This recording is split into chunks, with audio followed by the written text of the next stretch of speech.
ठीक है भावना, आवाज़ क्लियर आ रही है आपको? निधि आपको आ रही है? बिल्कुल, स्क्रीन सबको दिख रहा है? ओके, चलिए शुरू करते हैं आज की इस क्लास को। आज की क्लास में हम डिस्कस करेंगे हिस्ट्री के बारे में। देखिए, किसी भी टॉपिक को पढ़ने से पहले सबसे ज़्यादा ज़रूरी है उसके इंट्रोडक्शन को पढ़ना। अगर आपको उसका इंट्रोडक्शन क्लियर है तो उस कंडीशन में आप पूरे टॉपिक पे अच्छा कमांड बना सकते हैं। आई बात समझ में? तो जैसे कल की क्लास में हमने डिस्कस किया था इंट्रोडक्शन के बारे में, जो कि कल तो इंग्लिश की क्लास थी। अब आज इस हिस्ट्री की क्लास में हम सबसे पहले एक चार्ट बनाएंगे। उस चार्ट में से मैक्सिमम क्वेश्चंस आपके एग्जाम्स में फंसते हैं और वो चार्ट ही आपको हेल्प करेगा आगे हिस्ट्री को आसान बनाने में, समझने में और पढ़ने में। ठीक है, ओके।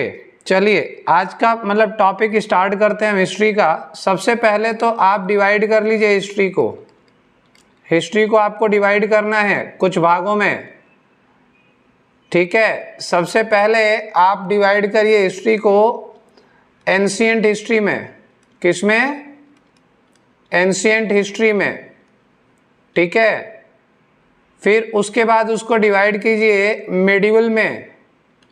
किसमें? मेडिवल हिस्ट्री में। ठीक, फिर मेडिवल के बाद आप इसको डिवाइड करिए अगला थर्ड पार्ट को मॉडर्न में, मॉडर्न हिस्ट्री में। और इस मॉडर्न में ही आप एक टाइम पीरियड और निकाल लेंगे जिसको हम कहते हैं गांधी एरा। क्या? गांधी एरा, यानी कि गांधी पीरियड। ठीक है, तो ये कम से कम 4 हिस्सों में हिस्ट्री को डिवाइड कर लीजिए। 3 तो मुख्यतः है, एक अलग से गांधी को हम पढ़ते हैं जो कि इतिहास का एक बहुत इंपॉर्टेंट हिस्सा बनता है। चलिए, एंशिएंट हिस्ट्री की अगर हम बात करते हैं तो एंशिएंट हिस्ट्री को भी हमें अलग अलग पार्ट्स में डिवाइड करना है। अब अगर हम बात करते हैं एंशिएंट हिस्ट्री की तो सबसे पहले हम एंशिएंट हिस्ट्री के पार्ट्स को पढ़ेंगे। ठीक है, तो अगर हम एंशिएंट हिस्ट्री की बात करेंगे तो उसके सारे टॉपिक्स आप लिखते जाइए।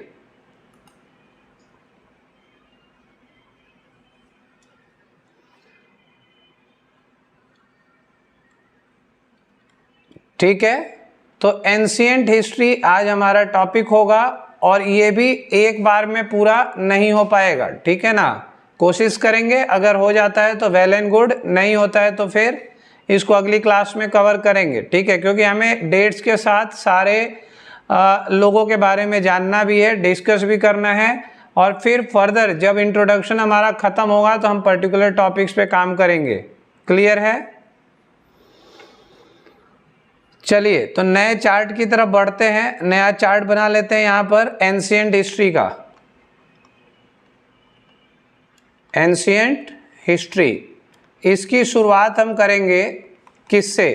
सबसे पहले एंशिएंट में हम शुरुआत करेंगे हड़प्पा सिविलाइजेशन से। किससे करेंगे?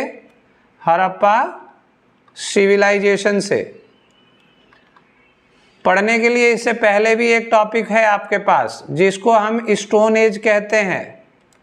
ठीक है ना, स्टोन एज कहा जाता है। अगर आप पढ़ना चाहें तो इतिहास की शुरुआत स्टोन एज से हो जाती है, लेकिन हम बात कर रहे हैं हड़प्पा सिविलाइजेशन से। हड़प्पा सिविलाइजेशन के बाद, पहले हड़प्पा सिविलाइजेशन में कुछ और बातें समझ लीजिए। इस सिविलाइजेशन को हम इंडस वैली सिविलाइजेशन भी कहते हैं। क्या कहते हैं? Indus Valley civilisation. ठीक है ना, और इसी सिविलाइजेशन को हम सिंधु घाटी सभ्यता भी कहते हैं। सिंधु घाटी सभ्यता भी कहते हैं। ठीक है, और इसी सभ्यता को, इसी सिविलाइजेशन को हम सिंधु घाटी के अलावा हड़प्पा सिविलाइजेशन भी कहते हैं। हड़प्पा सिविलाइजेशन भी कहते हैं। तो अब इनको ऐसा क्यों कहा जाता है या इनकी क्या क्या इम्पोर्टेंस है हिस्ट्री के अंदर, वो हम पर्टिकुलर जब हड़प्पा सिविलाइजेशन को पढ़ेंगे तब आपको सिखाएंगे, ठीक है ना। तो मोस्ट फेमस नेम क्या है इसका, हड़प्पा सिविलाइजेशन, ठीक है ना। हड़प्पा, इंदस वैली, सिंधु घाटी सभ्यता, ये सब एक ही सिविलाइजेशन के नाम हैं।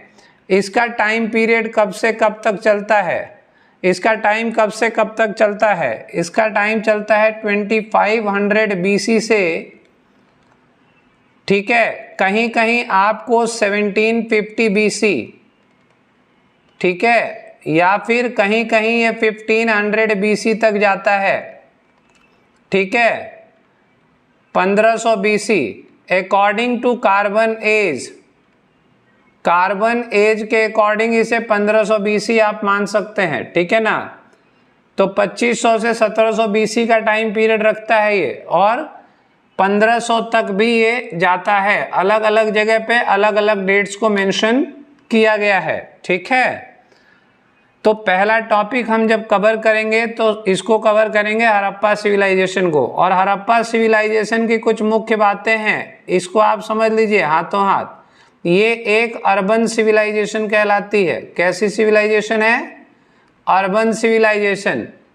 क्या होती है अर्बन सिविलाइजेशन, एक शहरी सभ्यता, जो शहर के आनंद हैं वो उस समय वो लोग लिया करते थे, मतलब वेल डेवलप्ड थे उस टाइम भी, ठीक है। तो इसकी सबसे खास बात यह है कि हड़प्पा सिविलाइजेशन एक अर्बन सिविलाइजेशन में काउंट की जाती है। इसके बाद दूसरा टॉपिक आएगा। अब हड़प्पा को पढ़ेंगे तो हड़प्पा को पूरा बिखेर कर पढ़ेंगे कि हड़प्पा में क्या क्या खास बातें हैं, ठीक है। दूसरा, आप दूसरे टॉपिक पर अगर आते हैं तो दूसरा टॉपिक आपको मिलेगा वैदिक पीरियड का। किसका मिलेगा, वैदिक पीरियड का। अब वैदिक पीरियड को आप दो अलग भागों में बांटेंगे, ठीक है। एक होता है ऋग्वैदिक पीरियड। क्या होता है, ऋग्वैदिक पीरियड, ठीक है। और एक होता है पोस्ट ऋग्वैदिक पीरियड, पोस्ट ऋग्वैदिक पीरियड, ठीक है ना भाई। तो एक होता है ऋग्वैदिक पीरियड और एक होता है पोस्ट ऋग्वैदिक पीरियड। ऋग्वैदिक पीरियड का टाइम जो आता है वो 1500 BC से 1000 BC तक आता है। कहाँ से कहाँ तक आता है, 1500 से 1000 BC तक आता है ऋग्वैदिक का पीरियड।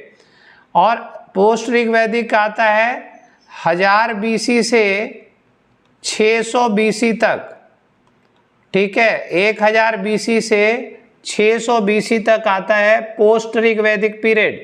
क्लियर है। अब देखिए, अगर हम बात करते हैं ऋग्वैदिक की, अगर आप बात करते हैं ऋग्वैदिक की, तो ये फर्स्ट लिटरेचर है, first text in the world है ना। विश्व में कहा जाता है कि पहला लिखा गया ग्रंथ है ऋग्वेद। क्लियर है।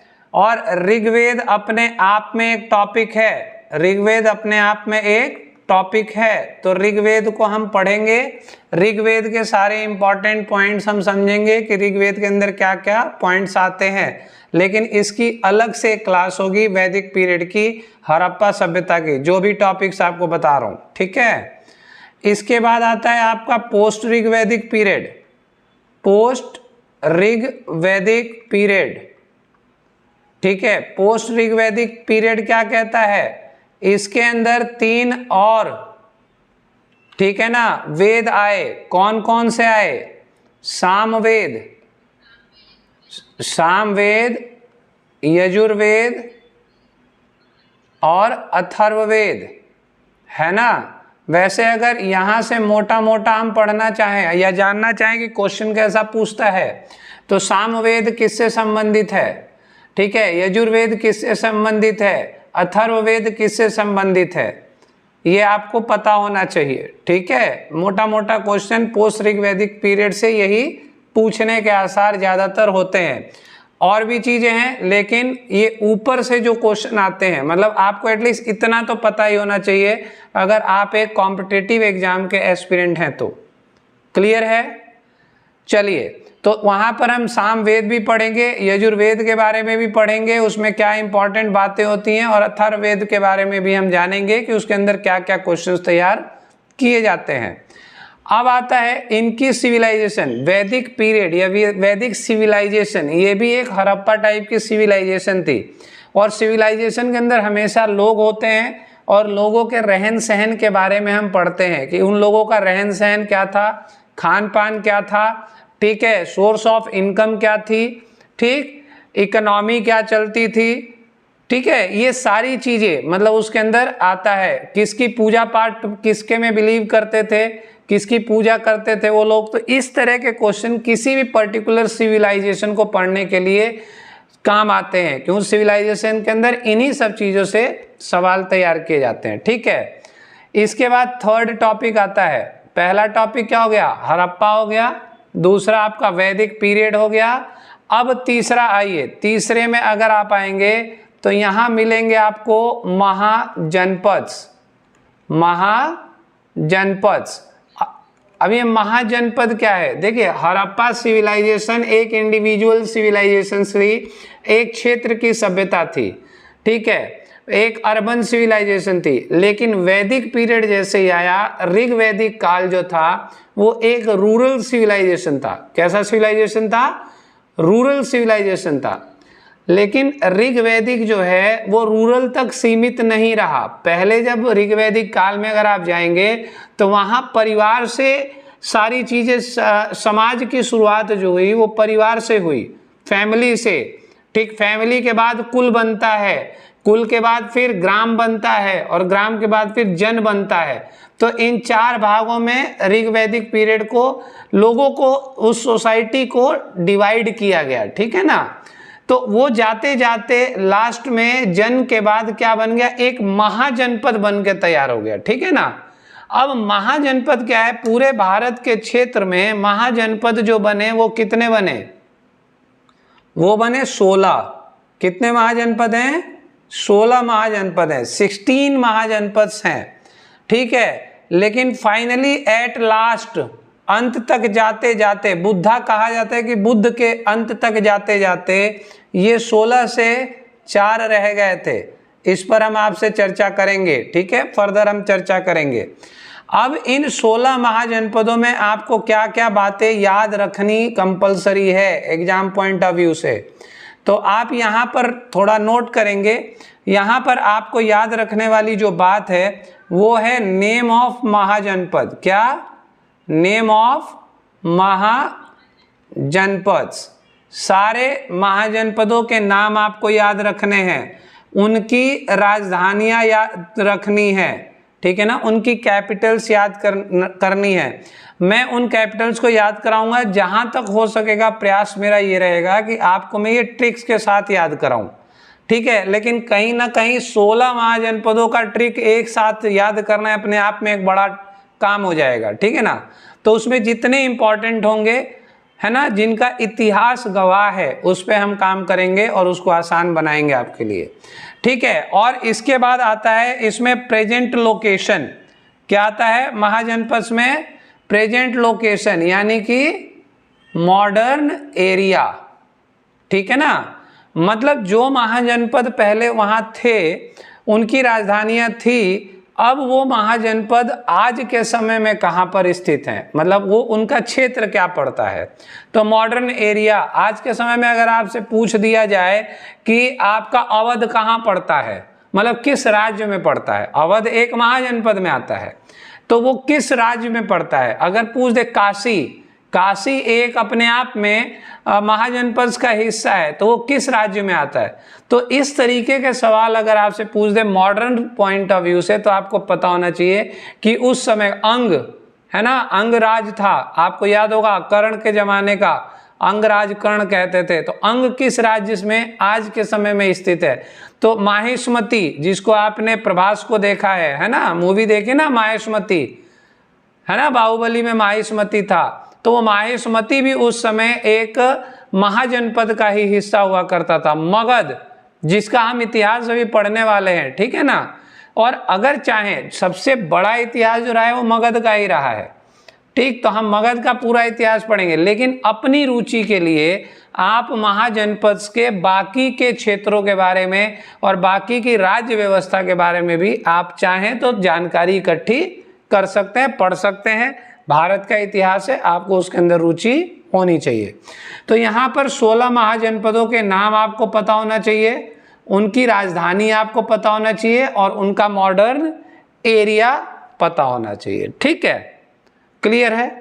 चलिए अगले टॉपिक पर आएंगे। अगला टॉपिक जब हमें पढ़ना होगा तो अगला टॉपिक होगा, देखिए क्या हुआ था कि जब वैदिक पीरियड चल रहा था ना, तो वैदिक पीरियड के दौरान लोगों को 4 भागों में, 4 वर्णों में बांट दिया गया था। किस किस को पता है कि 4 वर्ण कौन कौन से हैं, जरा बताओगे आप लोग? आवाज आ रही है ना सबको? ठीक है,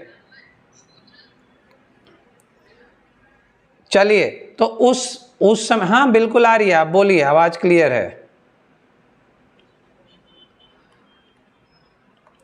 वैदिक पीरियड के वर्ण व्यवस्था क्या थी, लोगों को किन किन भागों में बांटा गया था, क्या वर्ण व्यवस्था रखी गई थी? 4 भागों में रखी गई थी जी।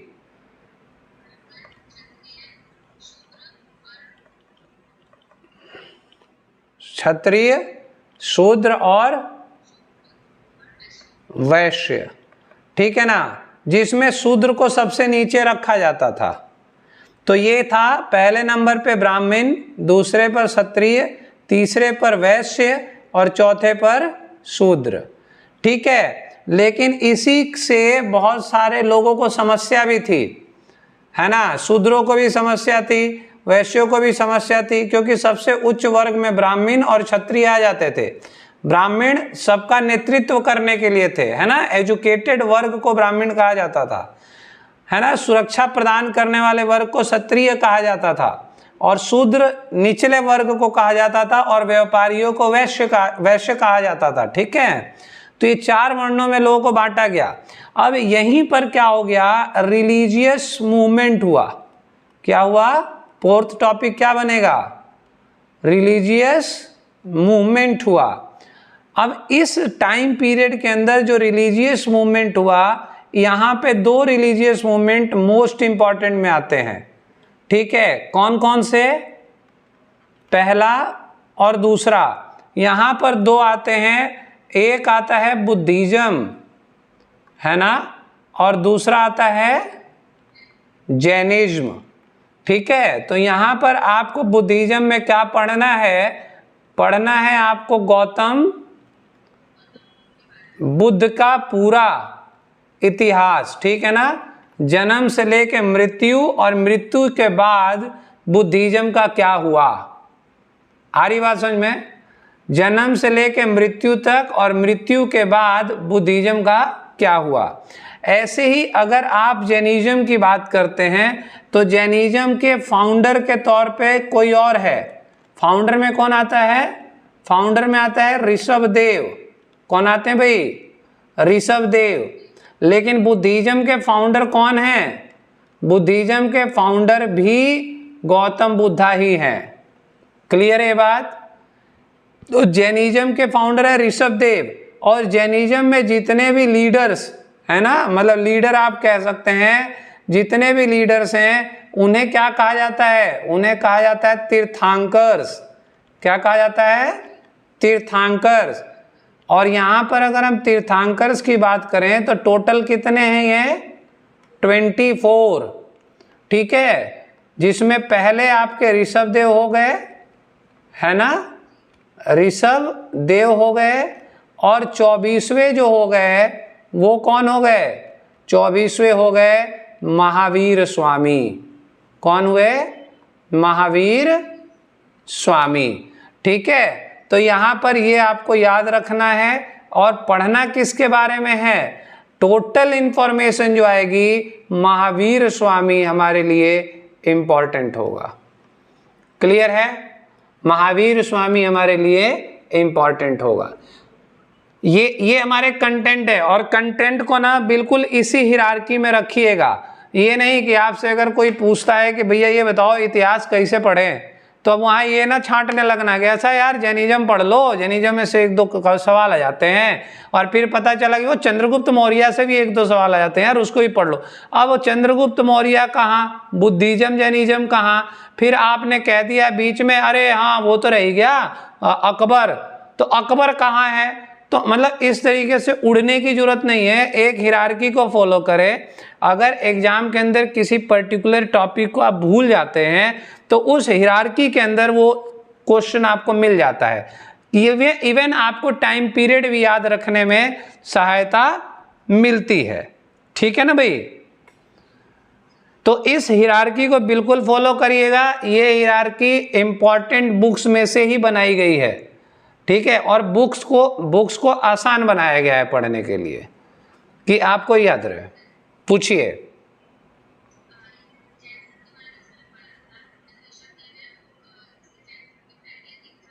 हाँ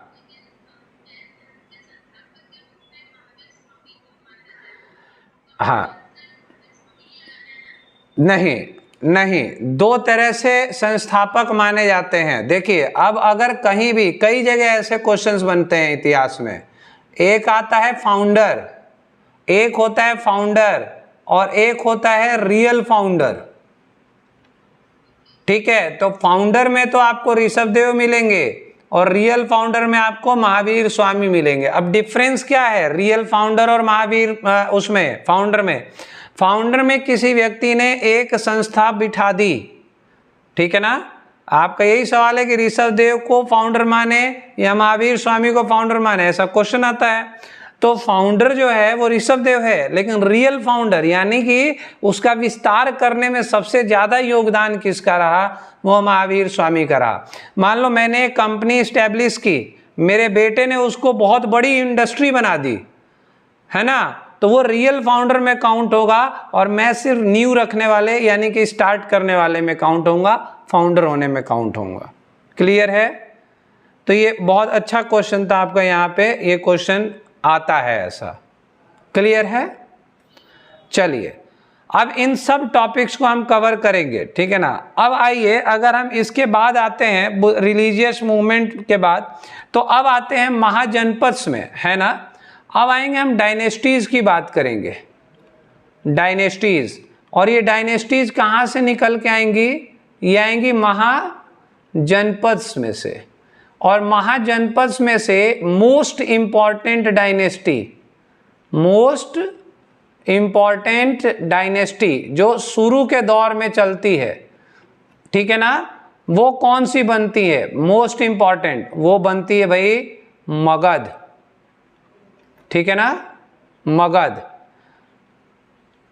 ठीक, और इसकी राजधानी क्या थी, कोई बताएगा।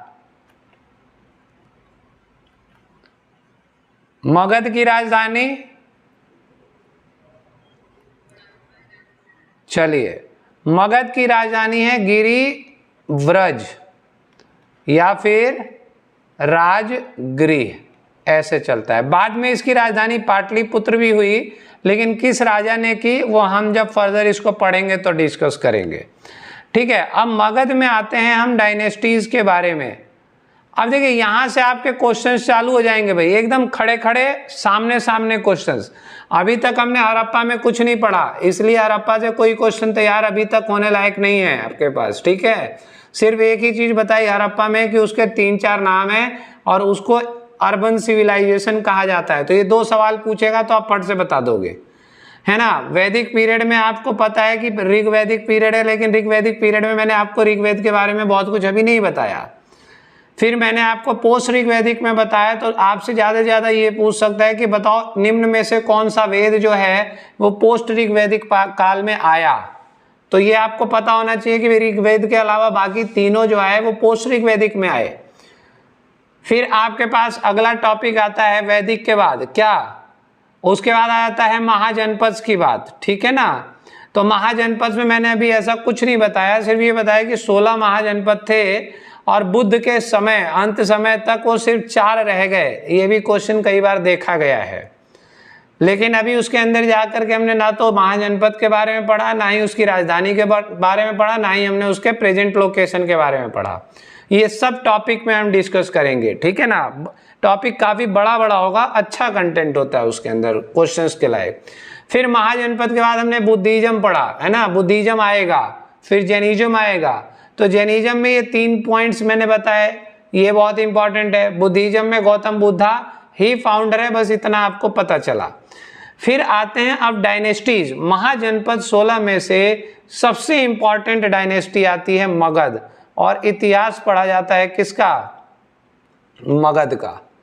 किसका इतिहास पढ़ा जाता है भाई? मगध का इतिहास पढ़ा जाता है, ठीक है ना। चलिए, तो मगध के इतिहास की अगर हम बात करते हैं तो पहली डायनेस्टी कौन सी आती है?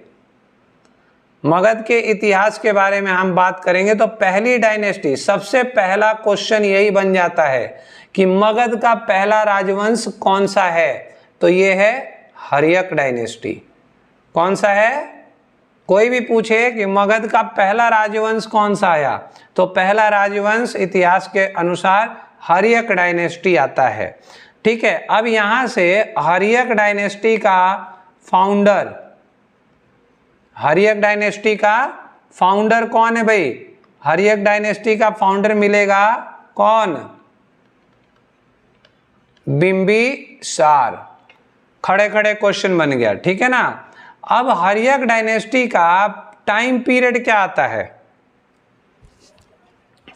544 से 412 बीसी तक। क्या आता है? 412 बीसी तक का टाइम इसके अंदर आता है। ये टोटल हर्यक डायनेस्टी का है। लेकिन अगर आपसे कभी पूछ दे कि बताओ बिंबिसार का टाइम पीरियड कितना है, तो बिंबिसार जो है वो 544 बीसी से 492 बीसी तक जाता है। कहां तक जाता है? 492 बीसी तक, ठीक है ना। अब देखिए, अगर हम बात करते हैं हर्यक डायनेस्टी का अलग नाम भी है एक, है ना, अदर नेम। तो अदर नेम के तौर पे इसको जाना जाता है किससे? हिंदी में बता देता हूं, पितृघाती वंश। पितृघाती वंश, ये याद रहना है। क्यों कहा जाता है पितृघाती वंश? इसके जितने भी शासक आए हैं वो अपने पिता की हत्या करके आए हैं। जैसे अगर बिंबिसार के बाद अगर हम बात करें तो बिंबिसार का बेटा था अजातशत्रु। कौन था? अजातशत्रु। अजातशत्रु ने बिंबिसार की हत्या की और शासक बना। और अजातशत्रु का समय आता है 492 बीसी से 460 बीसी तक, ठीक है। 492 बीसी से 460 बीसी तक। क्लियर है बात? ओके, 492 बीसी से 460 बीसी तक। अब इसके बाद अजातशत्रु के काल में ना एक इंपॉर्टेंट पॉइंट बात याद रखिएगा, जो क्वेश्चन बनता है अजातशत्रु के समय में। वो इंपॉर्टेंट क्या है कि फर्स्ट बुद्धिस्ट काउंसिल, क्या? फर्स्ट बुद्धिस्ट काउंसिल इसी के शासनकाल में हुई। तो अजातशत्रु के शासनकाल में क्या हुआ?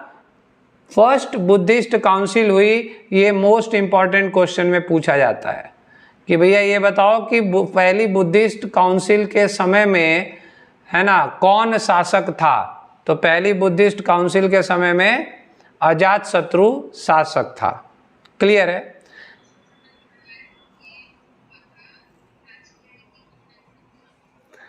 हाँ, सारे बुद्धिस्ट काउंसिल का एक ट्रिक बता देता हूं। दूसरी बताओगे क्या?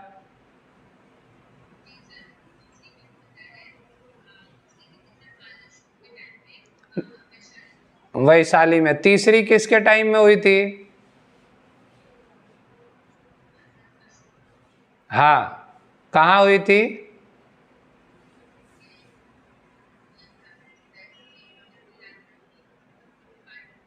पाटलिपुत्र में। और चौथी कहाँ हुई थी?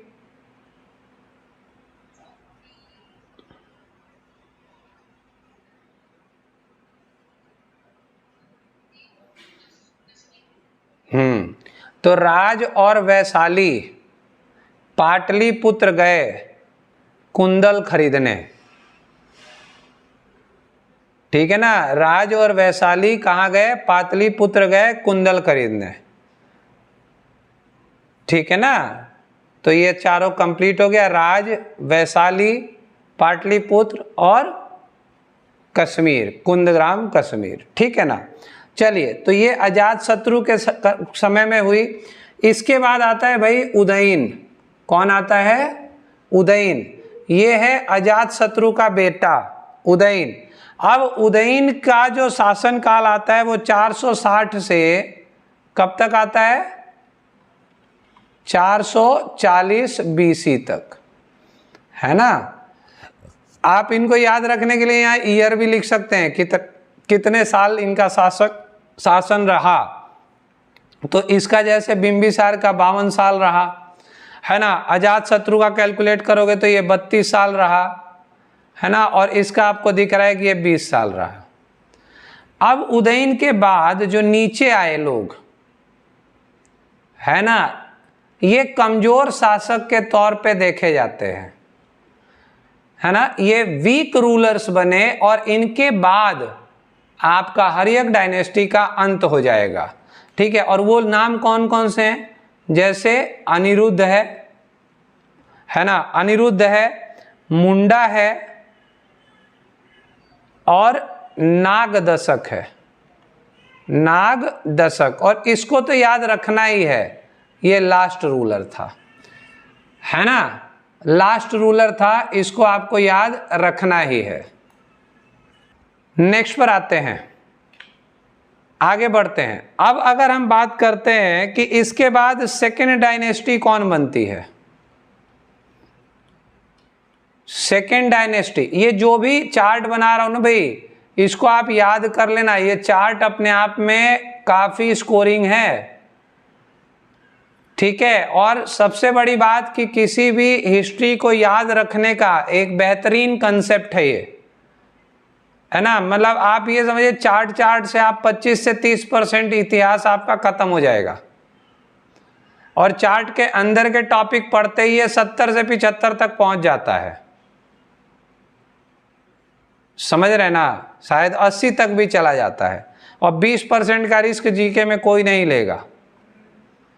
तो सेकेंड डायनेस्टी में आइए भाई, ये शिशुनाग डायनेस्टी बनती है, शिशुनाग डायनेस्टी। तो ये पूछा जाता है कि मगध का दूसरा राजवंश कौन सा बना? मगध का दूसरा राजवंश कौन सा बना? यानी कि हर्यक डायनेस्टी के बाद कौन सी डायनेस्टी अस्तित्व में आई? तो वो आई शिशुनाग डायनेस्टी। ठीक है, अब शिशुनाग डायनेस्टी में अगर हम बात करते हैं फाउंडर की, तो फाउंडर कौन बनता है? फाउंडर खुद शिशुनाग बनता है, खुद शिशुनाग बनता है। ठीक है, ये शिशुनाग कौन था? ये शिशुनाग ना अमात्य था। अमात्य यानी कि एक मैनेजमेंट हेड था इसके अंदर, किसके अंदर? हर्यक डायनेस्टी के अंदर, नागदशक के शासन काल में। अब जब उसने देखा कि नागदशक एक कमजोर शासक है और मगध में इसके अगेंस्ट विरोध हो रहा है, या लोग जब हाथ से निकल रहे हैं और ये संभाल नहीं पा रहा है, तो इसने कहा कि राज्य को कब्जा करो। ठीक है, इसको हटाओ पद से। उसको पद से हटा करके खुद शासक बनता है, लेकिन हर्यक डायनेस्टी के नाम से शासन नहीं चलाता, वो अपने नाम से शिशुनाग डायनेस्टी बनाता है और उससे शासन चलाता है। ठीक है भाई, चलिए अब इसके बाद अगर हम शिशुनाग के बाद की बात करें, तो इसके बाद इसका एक रूलर आता है जिसकी चर्चा होती है, वो है हमारे पास काल अशोक। काल अशोक, और इसका अचीवमेंट है ना, ये पूरी शिशुनाग डायनेस्टी का भी टाइम लिख लो भाई, 412 बीसी से, क्योंकि यहां पर वो खत्म हो जाता है 344 बीसी तक। पूरी शिशुनाग डायनेस्टी 412 से 344 बीसी तक आएगी। ठीक है ना। और अगर इसमें ना शिशुनाग का समय काल और काल अशोक का समय काल कभी नहीं पूछा है और ना ही क्लियरली हिस्ट्री के अंदर ये चीजें मेंशन है। अब काल अशोक को याद करने का कारण क्या है? अभी हमने डिस्कस किया, आपने बताया कि इसके शासनकाल में सेकेंड बुद्धिस्ट काउंसिल हुई। तो क्वेश्चन बनता है सेकेंड बुद्धिस्ट काउंसिल किस राजा के समय में हुई? तो काल अशोक के समय में दूसरी बौद्ध संगति हुई, इसलिए काल अशोक को याद किया जाता है। यही इससे संबंधित मोस्ट इंपॉर्टेंट पॉइंट बनता है। क्लियर है? चलिए अब आते हैं हम थर्ड डायनेस्टी पर। अगर हम बात करते हैं थर्ड डायनेस्टी की, तो थर्ड डायनेस्टी कौन सी आएगी? है ना, थर्ड आएगी आपकी नंदा डायनेस्टी। कौन सी आएगी? नंदा डायनेस्टी। ठीक है, नंदा डायनेस्टी। और इसके फाउंडर के तौर पे कौन आएगा? फाउंडर बन के आएगा महापद्मानंदा।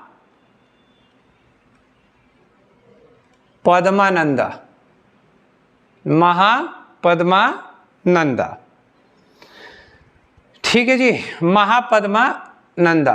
और इनको पता है और एक नाम से जाना जाता है, इन्हें कहा जाता है सर्व सत्रांतक, यानी सारे क्षत्रियों का विनाश करने वाला व्यक्ति। सर्व सत्रांतक भी इनको कहा जाता है। ठीक है, आगे बढ़ते हैं। महापद्मानंद के समय मतलब इनके बच्चों में 8 पुत्रों का जिक्र मिलता है। इतनी बात पता चलती है कि इनके 8 पुत्र थे, जिनमें से अंतिम लास्ट निकल के आता है धनानंदा। ठीक है ना, और ये मोस्ट इंपॉर्टेंट बनेगा धनानंद। अब धनानंद क्या खास बात है? सबसे पहले तो आप ये समझिए कि नंदा डायनेस्टी है, नंदा डायनेस्टी के संस्थापक महापद्मानंद आते हैं। महापद्मानंद के 8 पुत्रों में एक पुत्र का जिक्र मिलता है जो सबसे अंतिम है, जिसका नाम है धनानंद। अब धनानंद का जिक्र क्यों आता है, पीछे के साथ क्यों नहीं आते भाई? क्योंकि धनानंद के समय में कुछ हुआ। क्या हुआ, आइए देखते हैं। हम बात करते हैं धनानंद के काल की। तो जैसे ही धनानंद की बात हो ना, आप यहाँ पर एक चार्ट बनाएं और जान जाएं कि धनानंद के समय में कौन कौन खास लोग हैं। ठीक है, इसमें एक चीज और रह गया ना, ये नंदा डायनेस्टी का टाइम पीरियड और लिख लीजिए, ये रह गया ना। 344 था ना इसका, 344 से 344 BC से ये जाएगा आपका नंदा का 323 तक। ठीक है, ये ओवरऑल आएगा महापद्मानंद का और धनानंद का 323 तक। यहाँ आइए धनानंद पर। धनानंद की अगर हम बात करते हैं तो यहाँ पर सबसे पहले आता है फॉरेन इन्वेजन होता है इसके शासनकाल में। जैसे इन्वेजन ऑफ अलेक्जेंडर,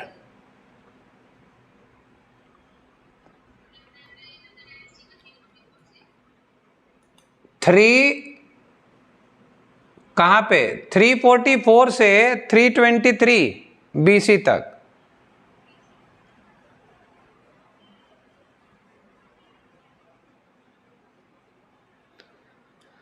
ठीक है ना, तो इन्वेजन ऑफ अलेक्जेंडर, इसका मतलब क्या है कि धनानंद के शासन काल में अलेक्जेंडर भारत आया। तो एक सवाल ये बनता है कि अलेक्जेंडर भारत किसके शासन काल में आया?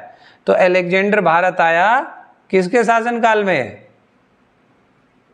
धनानंद के शासन काल में। समय क्या था? 326 BC। 326 BC में अलेक्जेंडर भारत आया। ठीक है, अब यहां पर आपको एक अलग से चीज पढ़नी चाहिए, वो चीज है अबाउट अलेक्जेंडर।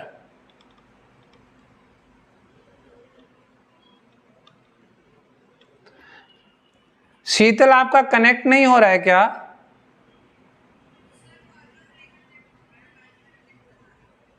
अच्छा, आपके एंड पे दिक्कत आ रही है ना? अच्छा ठीक है, उसको थोड़ा इम्प्रूव करवाइए। यहाँ पर हमें क्या पढ़ना पड़ेगा, बढ़ते हैं आगे, बात करते हैं अबाउट अलेक्जेंडर। हमें अलेक्जेंडर के बारे में थोड़ा जानकारी इकट्ठी करनी पड़ेगी। अलेक्जेंडर कौन था, अलेक्जेंडर का जन्म कब हुआ, ठीक है, अलेक्जेंडर कहाँ का शासक था, ये सब चीज़ें हमें थोड़ा अलेक्जेंडर के बारे में पढ़ना पड़ेगा। तो एक टॉपिक हमें अलेक्जेंडर भी पढ़ना पड़ेगा। अब अलेक्जेंडर के बाद हाँ जी,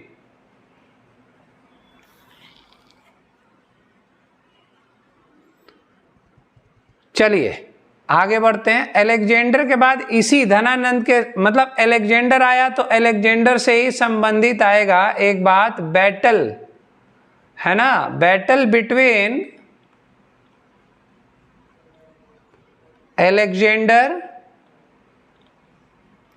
एंड पोरस। ठीक है, अलेक्जेंडर और पोरस के बीच का एक युद्ध आएगा। ये इतनी बात होती है कि अलेक्जेंडर और पोरस के बीच में एक युद्ध हुआ जिसका नाम है बैटल ऑफ झेलम। क्या है? Battle of Jhelum. इसको वितस्ता भी कहा जाता है, हाइड एंड स्पाई भी कहा जाता है। ठीक है ना, hide and speech, hide and spy अलग अलग तरीके से लिखा गया है कई जगह, लेकिन झेलम का युद्ध और वितस्ता का युद्ध ये अलेक्जेंडर और पोरस के बीच में दिखता है हमें, वहां पर हमें ये देखना होता है। ठीक है, अब अलेक्जेंडर हो गया, पोरस हो गया, तो एक व्यक्ति इसके बाद और महत्वपूर्ण होगा जिसका नाम है चाणक्य। ठीक है, चाणक्य को कौटिल्य भी कहा जाता है। ये सारे क्वेश्चन के तौर पे पूछे जाते हैं कि कौटिल्य किसको कहा जाता है। कौटिल्य का चाइल्डहुड नेम क्या है, बचपन का नाम, इनका बचपन का नाम है विष्णुगुप्त। ठीक है ना, बचपन का नाम विष्णुगुप्त, यानी कौटिल्य का बचपन का नाम क्या है, विष्णुगुप्त है। चाणक्य का नाम क्या है, विष्णुगुप्त है। ठीक है, चाणक्य कौन थे, तो थोड़ा चाणक्य के इतिहास को पढ़ेंगे, मजा आएगा इसके बारे में। ठीक है ना, क्लियर हुआ? तो धनानंद को याद करने का मुख्य कारण जो बनता है हमारे पास, वो यही बनता है कि अलेक्जेंडर इसके शासनकाल में भारत आया।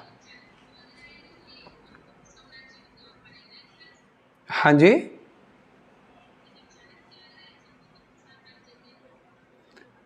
चाणक्य और गुप्त नहीं, चाणक्य का गुप्त से लेना देना नहीं है। चाणक्य ने एक राजा तैयार किया, चंद्रगुप्त मौर्य। अब हम उस पे आएंगे, है ना। इसके पीछे की कहानी भी ऐसी है कि जब अलेक्जेंडर भारत आ रहा था तो चाणक्य ने हिदायत दिया पश्चिमी भारत के राजाओं को, जो खुद को छोटा राजा समझते थे, उनकी ना आर्मी इतनी बड़ी थी ना इकोनॉमी इतनी बड़ी थी, कि भाई इसको रोको नहीं तो ये तुमको मार देगा, तुम्हारा राज्य हड़प कर लेगा, और एक बार लोग आने लगेंगे तो फिर आने ही लगेंगे। ठीक है ना, तो लोगों ने कहा भाई हम नहीं रोक सकते, उसकी आर्मी बहुत बड़ी है, उसको रोकना आसान नहीं है, आप धनानंद से बात करो, धनानंद की आर्मी बहुत बड़ी है, वो शायद रुकवा दे, हम उसका साथ दे देंगे। धनानंद ने मना कर दिया, इवन चाणक्य की बेइज्जती कर दी। अब चाणक्य को ये लगा कि यार ये तो मामला खराब है, अपने घर के अंदर ही बुरी दशा है, तो बाहर वालों को क्या देखना। तो उससे पार पाने के लिए उन्होंने मगध में रुकना सही समझा, है ना, और मगध में रुक करके उन्होंने चंद्रगुप्त मौर्य तैयार किया। चंद्रगुप्त मौर्य को तैयार करके मगध को धनानंद से फ्री करवाया, और उसके बाद आ जाता है मौर्य डायनेस्टी।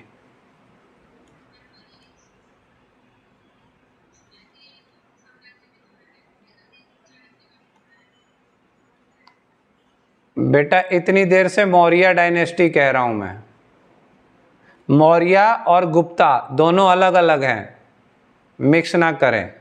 अभी मौर्य आएगा, फिर मौर्य के बाद पोस्ट मौर्य आएगा, उसके अंदर छोटे छोटे राजवंश आएंगे, है ना, जो मौर्य के क्षेत्रों को कब्जा करेंगे।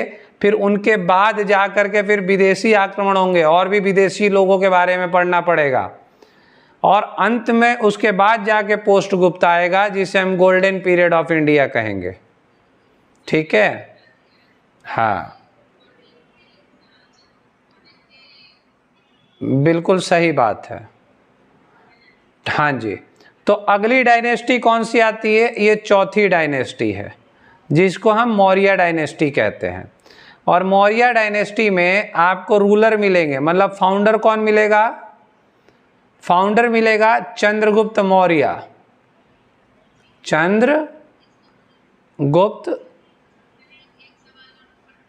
मौर्य।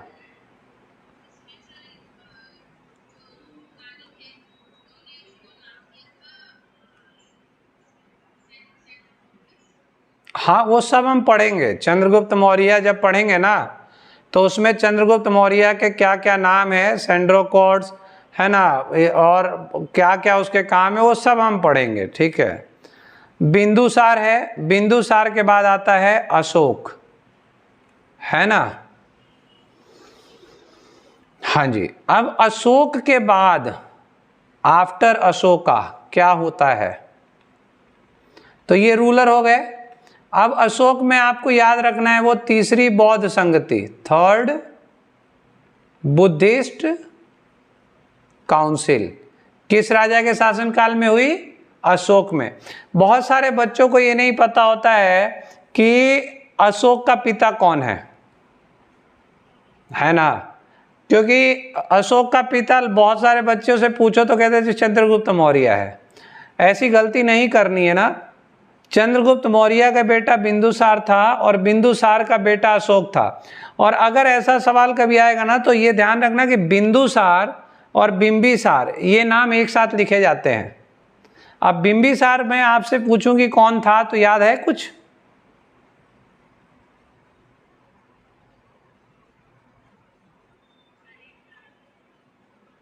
हर्यक डायनेस्टी का फाउंडर था। तो बिंदुसार और बिंबिसार में बिल्कुल मिक्स मत होइएगा। बिंदुसार आपको मिलेगा कहाँ? मौर्य डायनेस्टी में, जो अशोक का पिता है। इसका एक अचीवमेंट खास जो सबसे ज़्यादा पॉपुलर है वो ये है कि son of great father and father of great son. क्या? Son of great father and father of great son, मतलब एक महान पिता का पुत्र और महान पुत्र का पिता। यही इसकी महानता है। आ रही है बात समझ में? इसकी महानता यही है ना। बाकी और भी काम किए हैं, लेकिन सबसे बड़ी महानता इसकी ये है। अब अगर हम चंद्रगुप्त मौर्य के टाइम पीरियड की बात करते हैं, तो उसको आप नोट कर लीजिए। 322 से चंद्रगुप्त मौर्य 298 BC। ठीक है, बिंदुसार का 298 से 273 BC और अशोक का 273 से 232 BC। इसमें सबसे लंबा जो कार्यकाल मिलेगा ना, वो आपको अशोक का मिलेगा। 41 साल तक उसकी शासन व्यवस्था चली। अशोक का जो साम्राज्य का काल था, 273 से 232 BC तक माना जाता है। ठीक है, अब हाँ, किसका? अशोका का तो सबसे महान भाई सम्राट अशोक बना था वो, तो उसमें तो कोई दो राय ही नहीं है। इससे पहले कोई शासक सम्राट बना ही नहीं, सम्राट की उपाधि ही नहीं आई किसी के पास। ठीक है, आगे बढ़ते हैं। अब आइए थोड़ा अशोक के बारे में ना कुछ खास मतलब जान सकते हैं। मतलब अशोक के बाद की पीढ़ी की बात होती है। बहुत लोगों को अशोक के बाद की पीढ़ी नहीं समझ में आती, अशोक खत्म हो जाता है ना। तो अशोक के बाद की पीढ़ी में अगर हम बात करेंगे तो इसमें नाम लिख सकते हैं। कुछ इसके बच्चे थे, इनके बच्चों के नाम लिखो, और इन बच्चों की भी कुछ खास बात है, आगे बताता हूं। जैसे अगर हम बात करते हैं तो इसका एक बेटा था कुणाल, एक बेटा था कुणाल, दूसरा था दशरथ, दूसरा था दशरथ, ये अशोक के बच्चे हैं। एक मिलेगा नाम इसमें महेंद्र, महेंद्र, और एक मिलेगी इसमें इसकी बेटी, daughter,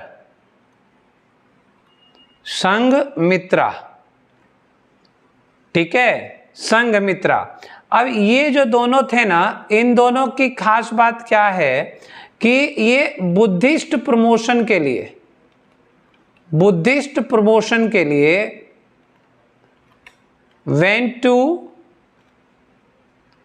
Sri Lanka and other countries. ठीक है ना, श्रीलंका और अन्य देशों में ये गए, किस काम के लिए? बुद्धिज्म के प्रचार प्रसार हेतु। ठीक है, अब इन दोनों का क्या है भाई, देखो यहां पर क्या हुआ, आफ्टर अशोका, आफ्टर अशोका जो है ना, Maurya divided into two parts, Maurya divided into two parts. Ashok के बाद मौर्य साम्राज्य जो था, मौर्य की शासन व्यवस्था जो थी, वो दो अलग भागों में बट जाती है। ये दो अलग भाग कौन से होते हैं?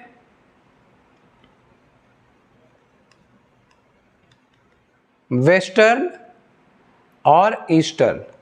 अब ये वेस्टर्न की कहानी क्या है, आप थोड़ा सा समझिए। जब अलेक्जेंडर आया था ना भारत, अलेक्जेंडर तो चला गया वापस, अलेक्जेंडर नहीं बढ़ा आगे। ठीक है ना, उसे कहा जाता है कि गंगा के कछार पर उसको धनानंद की टीम ने रोक दिया।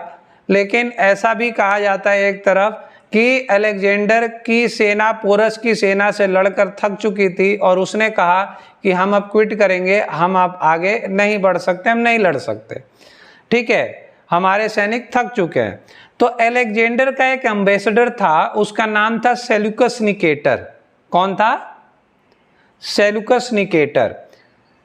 हाँ, अब सेल्यूकस निकेटर को वो अपना पश्चिमी भारत का जो साम्राज्य जो उसने जीता था वो सौंप करके चला गया। उसने कहा बच्चे तू देख, मैं तो चला।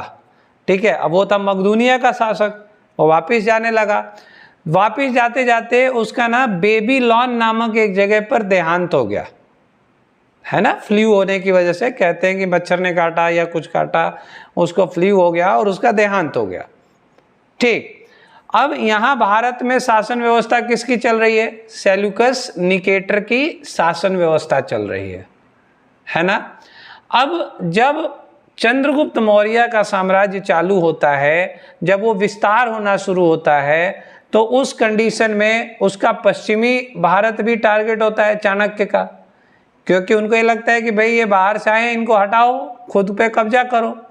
तो वो वहाँ पर आक्रमण का प्लान बनाया जाता है, वहाँ जाने का प्रोग्राम बनता है। और वहाँ जाने से के बाद पता चलता है कि भाई यहाँ सेल्यूकस की तो एक बहुत खूबसूरत लड़की है ना, उसकी एक बेटी है। अब क्या होता है कि बेटी है तो लड़ाई क्यों करना, है ना, वैवाहिक संबंध बना लेते हैं। सेल्यूकस को भी कोई दिक्कत नहीं थी, है ना। सबसे महान शासक भैया चंद्रगुप्त मौर्य, जिसने लगभग काफी क्षेत्र को जीत रखा है, काफी उसके पास सेना है, इकोनॉमी उसकी अच्छी है, तो क्यों नहीं इसको अपनी बेटी सौंप दी जाए। तो उसने अपनी बेटी चंद्रगुप्त मौर्य को सौंप दी। उसने कहा बच्चे तू शादी कर इससे, है ना, और मेरा पीछा छोड़। अब ऐसा ही हुआ, शादी हो गई, वैवाहिक संबंध बन गए, है ना, वैवाहिक रिश्ते चालू हो गए। तो अब लड़ाई हो तो हो कैसे, लड़ाई रुक गई। ठीक है, तो ये हम तब पढ़ेंगे जब चंद्रगुप्त मौर्य को पढ़ेंगे। ठीक है ना। तो अब क्या हुआ कि अब आप ये समझिए कि एक साम्राज्य चंद्रगुप्त मौर्य का पश्चिम में भी चल रहा है। अब वो चाहे भय से चल रहा है या वैवाहिक संबंध से चल रहा है, चल तो रहा है, उसमें कोई दो राय नहीं है। आ रही बात समझ में? ठीक है। अब यही वेस्टर्न रीजन, तो पश्चिमी भाग जो है, जो मौर्यों के पास है, या जो ईस्टर्न रीजन जो मगध का क्षेत्र है, क्योंकि मगध तो पूरब में है, बिहार में है, तो ईस्टर्न रीजन, तो ये जो बंदा है ना कुणाल, इसको मिल जाता है वेस्टर्न रीजन। कुणाल के पास मिलता है वेस्टर्न रीजन। ठीक है ना। पश्चिमी भाग किसको मिलता है, और इसको ईस्टर्न किसको मिलता है, दशरथ को मिल जाता है। किसको मिल जाता है, दशरथ को मिल जाता है। ठीक है। अब क्या है कि अशोक के बाद कोई दम नहीं रहा मौर्य काल में। अशोक के बाद मौर्यों का राजवंश गिरने लगा, शासक कमजोर पड़ने लगे, लुटेरे घुसने लगे, है ना, अलग अलग राजवंश उसके अंदर आकर के कब्जा करने लगे और यहाँ डाउनफॉल होना शुरू हो गया। ठीक है ना। अब इसके अंदर एक और आप लिख सकते हैं लास्ट रूलर, यहाँ पर एक लास्ट रूलर और लिख लीजिए मौर्य डायनेस्टी का, जिसका नाम है बृहद्रथ। क्या है, बृहद्रथ। ये सब क्वेश्चंस हैं, ये जितनी बातें बता रहा हूं ये सब अपने आप में क्वेश्चन है। एक बार क्वेश्चन के तौर पे आ गया था कि अशोक, निम्न में से अशोक का बेटा कौन है, लेकिन उसमें महेंद्र नहीं था। लेकिन हमेशा यही बताया जाता है कि महेंद्र संघमित्रा, महेंद्र संघमित्रा, लेकिन कुणाल, दशरथ ये भी था। ठीक है ना। तो ये आपको ध्यान रखना है, बृहद्रथ इस वंश का अंतिम शासक होता है। ठीक, यहां ये खत्म होता है चौथी डायनेस्टी जो कि मौर्य की है। अगला टॉपिक जो बनता है इसके अंदर, वो अगला टॉपिक बनेगा हमारा post Maurya period. Post Maurya period, या फिर और इसको आप कह सकते हैं pre Gupta period. Pre Gupta period. ठीक है ना सर।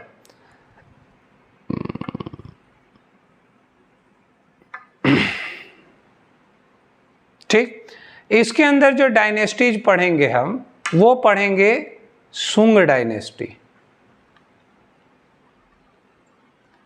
शुंग डायनेस्टी। और शुंग डायनेस्टी के फाउंडर मिलेंगे आपको कौन,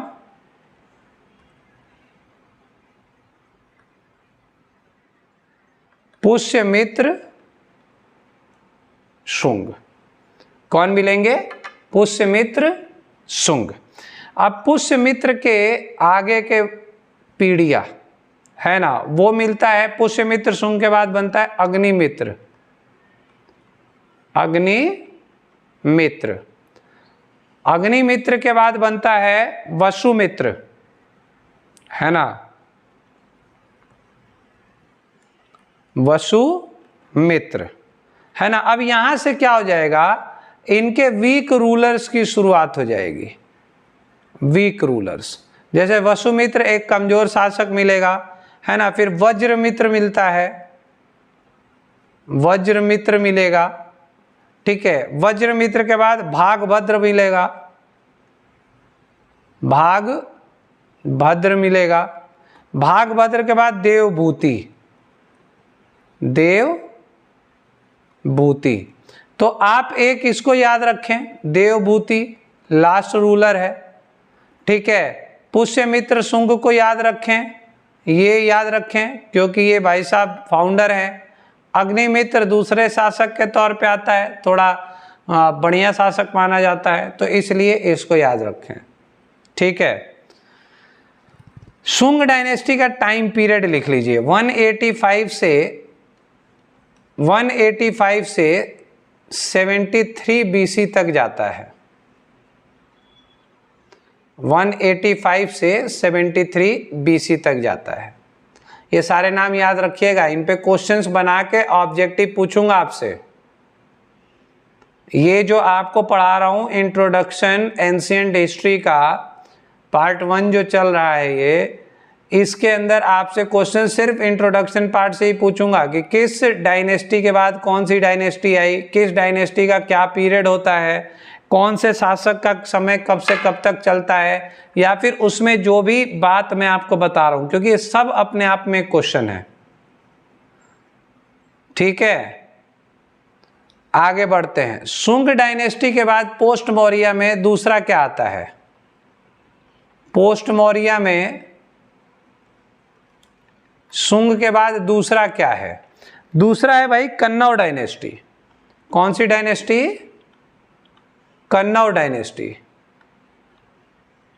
बहुत छोटा है इसके बारे में इंफॉर्मेशन। ये 73 BC से 28 BC तक चलेगा। 73 BC से 28 BC तक चलेगा। 45 साल का होता है। इसके फाउंडर के तौर पे जो आएंगे वो मिलेंगे वासुदेव। ठीक है, यही इंफॉर्मेशन इनके बारे में अवेलेबल है। थोड़ी बहुत और होगी तो वो आपको हम डिस्कस आगे करेंगे। तीसरी आती है पोस्ट मौर्य के समय में, उसे सातवाहन कहते हैं। सातवाहन डायनेस्टी है ना। सातवाहन डायनेस्टी जो है वो चलती है आपकी कब से कब तक? ये 60 BC से 225 BC तक मानी जाती है।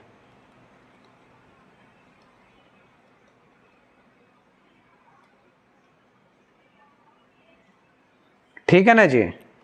अब आइए, इसके थोड़े रूलर्स इंपॉर्टेंट हैं। जैसे फाउंडर के तौर पे हम ढूंढे तो कौन मिलेगा? फाउंडर मिलेगा हमें सिमुक। कौन मिलेगा? सिमुक मिलेगा।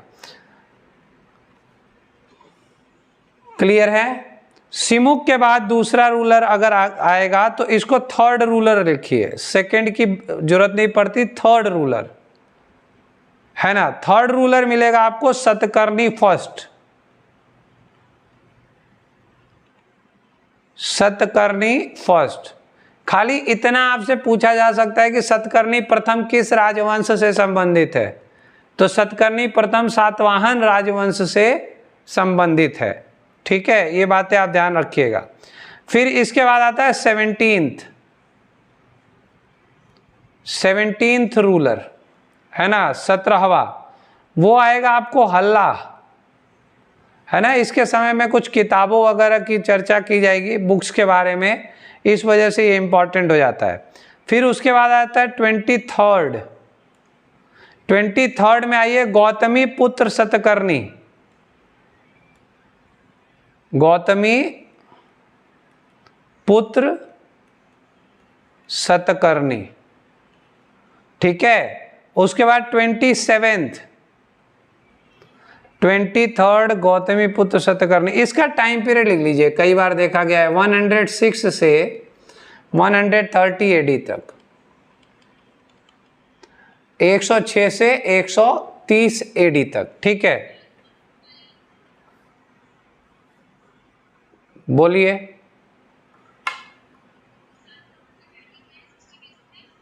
60 BC से 225 BC तक, और सॉरी 225 BC तक, 225। ठीक है, 23rd के बाद आइए 24th पर। 24th है वसु की जगह वशिष्ठी पुत्र सतकर्णी। वो था गौतमी पुत्र और ये है वशिष्ठी पुत्र।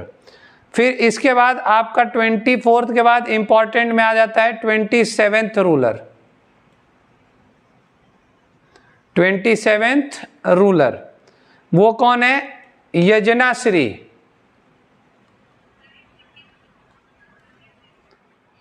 एक सेकेंड, यजनाश्री सतकर्णी। ठीक है, ये इसको लिखिएगा लास्ट ग्रेट रूलर। ठीक है, 24 देख लीजिए, वशिष्ठी पुत्र सतकर्णी।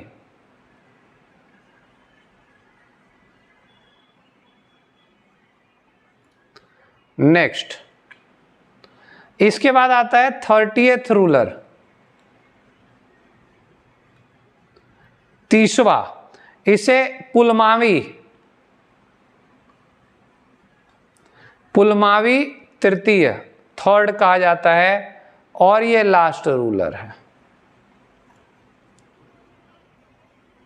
ठीक है, तो ये इंपॉर्टेंट इसलिए कि इनके समय में जरूर कुछ ना कुछ काम हुआ है। जब हम इनको पढ़ेंगे तो उनके जरूर कुछ ना कुछ वाले काम के बारे में पढ़ेंगे कि ये क्या क्या इंपॉर्टेंट काम करके बैठे हैं जिनकी वजह से इन्हें याद किया जा रहा है। ठीक है बच्चे, चलिए इसके बाद एक बात और समझिए, एक डायनेस्टी आती है चेदी डायनेस्टी। क्या आती है? चेदी डायनेस्टी, है ना। तो एक डायनेस्टी और है, इसका नाम है चेदी डायनेस्टी। अब चेदी डायनेस्टी कहाँ की डायनेस्टी है? ये कलिंगा की है। पहले एक कलिंग राज्य हुआ करता था, है ना। कलिंग राज्य को नष्ट किया अशोक को। आप इसको कह सकते हैं कि अशोक जो है, इसी के शासन काल में अशोक ने एक कलिंग वार, कलिंग का युद्ध हुआ, है ना, जिसमें अशोक ने पार्टिसिपेट किया। और ये कलिंग युद्ध बहुत इंपॉर्टेंट है। ये कलिंग वॉर कब हुआ था? 261 बीसी में हुआ था। ये अक्सर एग्जाम का फेवरेट क्वेश्चन होता है कि कलिंग युद्ध कब हुआ? 261 बीसी में हुआ अशोक के। और इस कलिंग वार के बाद ही ना क्या हुआ? अशोक ज्वाइंड बुद्धिज्म, है ना। अशोक ने बुद्धिज्म अपना लिया, ठीक है ना। कलिंग युद्ध का जो नरसंहार देखा, उसको देख करके इसका मन खट्टा हुआ और इसने फिर बाद में बुद्धिज्म ज्वाइन कर लिया, ठीक ना। अब देखिए, ये चेदी डायनेस्टी की बात कर रहे हैं। वही कलिंग जो है, अब वो वहाँ कलिंग के नियरेस्ट ये चेदी डायनेस्टी बसती है, ठीक है ना, बनती है। और इसकी बात होती है 1st सेंचुरी में, पहली शताब्दी के अंदर, ठीक ना। और यहाँ पर राजा मिलता है, किंग मिलेगा आपको खारवेल, है ना, किंग खारवेल। तो खारवेल के बारे में भी हम बाद में डिस्कस करेंगे, मतलब जब टॉपिक पढ़ेंगे तो डिस्कस करेंगे। क्लियर है भाई? चलिए, इसके बाद आता है फॉरेन इन्वेडर्स। फॉरेन इन्वेडर्स यानी विदेशी जो भारत में आए। सबसे पहले पता है आपको भारत कौन आया?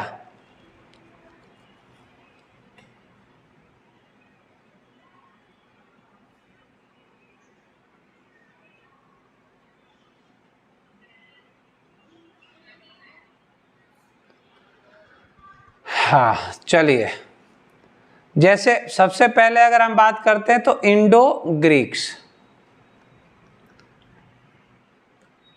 है ना। इंडो ग्रीक्स ये कौन है? वही अलेक्जेंडर वाला जो काल समय चला रहा था, वही वाला। ये 2nd सेंचुरी में आए। इनसे पहले भी आएंगे तो आपको ईरानी मिलेंगे। ईरानी में कौन मिलेगा? Demetrious, Demetrious first. देखिए, भारत में विदेशियों के आने के 2 माध्यम हैं। एक माध्यम है जमीनी सीमा रेखा से आना और दूसरा माध्यम है पानी की सीमा से आना। तो ईरानी जो थे ना, डिमेट्रियस प्रथम वाले, ये जमीनी सीमा से आके पहले से बसे हुए थे, है ना, जिसमें अलेक्जेंडर आ करके इनको पश्चिमी भाग के कुछ हिस्सों पे हराते हैं और उनके क्षेत्र को कब्जा करते हैं। तो ये ध्यान रखिएगा, ईरानियों का भी चर्चा होता है कई जगह। लेकिन फॉरेन इन्वेडर्स में इंडो ग्रीक्स आते हैं जो कि 2nd सेंचुरी में काउंट किए जाते हैं, ठीक है। और इसमें इंडो ग्रीक्स में फेमस रूलर कौन मिलेगा आपको? फेमस रूलर मिलेगा मिनांडर। कौन मिलेगा? मिनांडर, ठीक है। इसे हम मिलिंद भी कहते हैं। और इसी से संबंधित एक पुस्तक है जिसका नाम है मिलिंदोपन्ह। मिलिंदोपन्ह, ठीक है। इसके बारे में भी हम चर्चा करेंगे। ये 165 बीसी से 165 से 145 बीसी तक चलता है, ठीक है।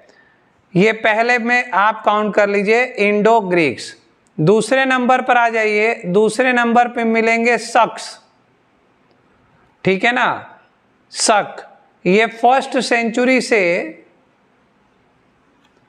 4th सेंचुरी तक चलेंगे, ठीक है। और शकों में इनको सीथियंस भी कहा जाता है, ये तो हम खैर आगे पढ़ेंगे सीथियंस वगैरह। शक, इसमें फेमस रूलर मिलेगा, फेमस रूलर मिलेगा जिसके बारे में सवाल उठता है, वो है रुद्रदामन, ठीक है। सुदर्शन, एक सुदर्शन झील बनी थी। सुदर्शन झील किसके शासनकाल में बनी थी? मौर्यों के शासनकाल में बनी थी, ठीक है। तो सुदर्शन झील की मरम्मत जब अशोक पढ़ोगे तो अशोक के बारे में आपको पता चला कि सुदर्शन झील की मरम्मत कराने वाला अशोक था। उसके बाद अगर सुदर्शन लेक की, सुदर्शन झील की जो मरम्मत कराई वो इसी ने कराई, रुद्रदामन ने, जो कि शक शासक था, तो इसलिए इंपॉर्टेंट हो जाता है। और भी तमाम बातें हैं, लेकिन ये वो हैं जो खड़े खड़े क्वेश्चन में सामने आपके प्रैक्टिस सेट्स में या एग्जाम्स के अंदर दिख जाते हैं, ठीक है।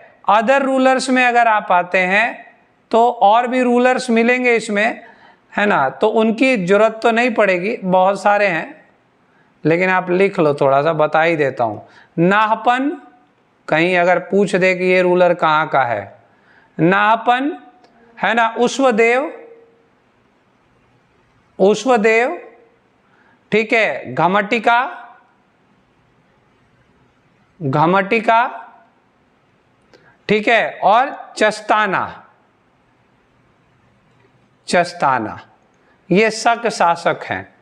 तो क्या मिले? इंडो ग्रीक्स मिले, शक मिले। अब आपको मिलेंगे क्या? Indo Parthians. कौन मिलेंगे? Indo Parthians.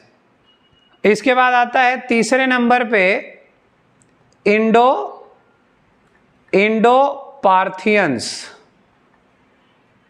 है ना। इंडो पार्थियंस, इनको हम क्या कहते हैं? पहलव्स, है ना, पहलव्स। अब इसमें मोस्ट फेमस रूलर कौन मिलेगा? मोस्ट फेमस रूलर, उसमें मिलेगा गोंदो फर्निस,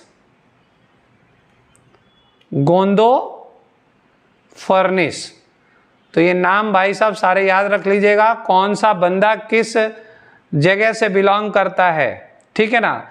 अब इसके शासनकाल की एक मुख्य घटना के तौर पे आप याद रख सकते हैं कि सेंट थॉमस, सेंट थॉमस केम इंडिया, ठीक है, केम टू इंडिया, किस लिए? फॉर प्रोपगेशन ऑफ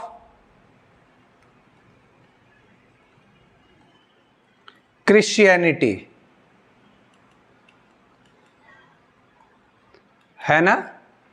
ईसाई धर्म का प्रचार प्रसार हेतु ये बंदा भारत आया। तो ये पूछा जाता है कि किसके शासन काल में आया, तो ये गोंदो फर्निस के शासन काल में, यानी इंडो पार्थियंस के शासन काल में भारत में आया था।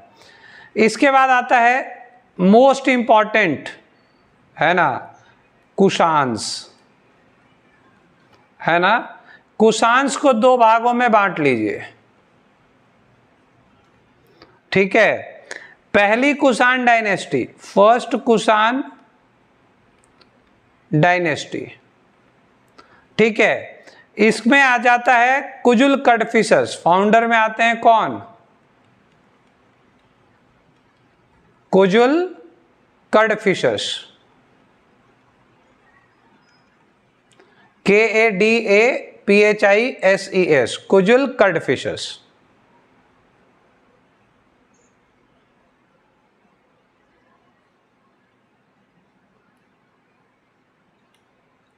और रूलर, दूसरा रूलर आता है कडफिशस सेकंड, है ना। तो इसमें दो नाम मिलेंगे, कुजुल कडफिशस और कडफिशस द्वितीय।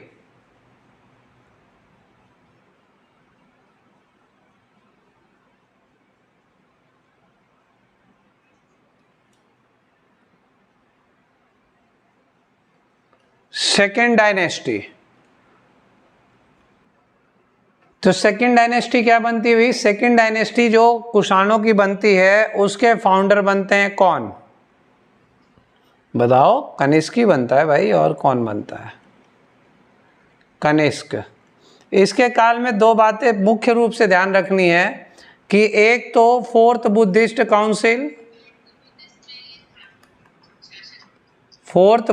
काउंसिल, और दूसरी बात शक संवत कैलेंडर स्टार्टेड बाय हिम,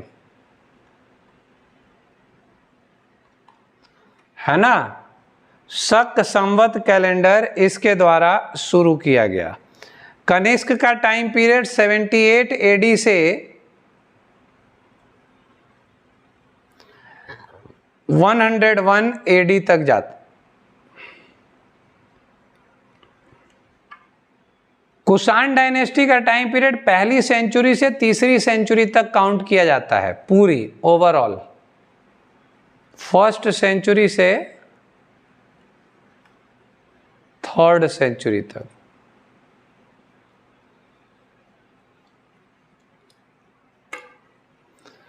ठीक है ना जी। अब यहां पर क्या हुआ, आपने देखा कि पोस्ट मौर्य और प्री गुप्ता आपको पता चल गया। अब इसके बाद आएगा पोस्ट गुप्ता पीरियड, जिसे हम गोल्डन पीरियड ऑफ इंडिया कहते हैं। ठीक है, और वो अपने आप में शासकों का एक भरमार है।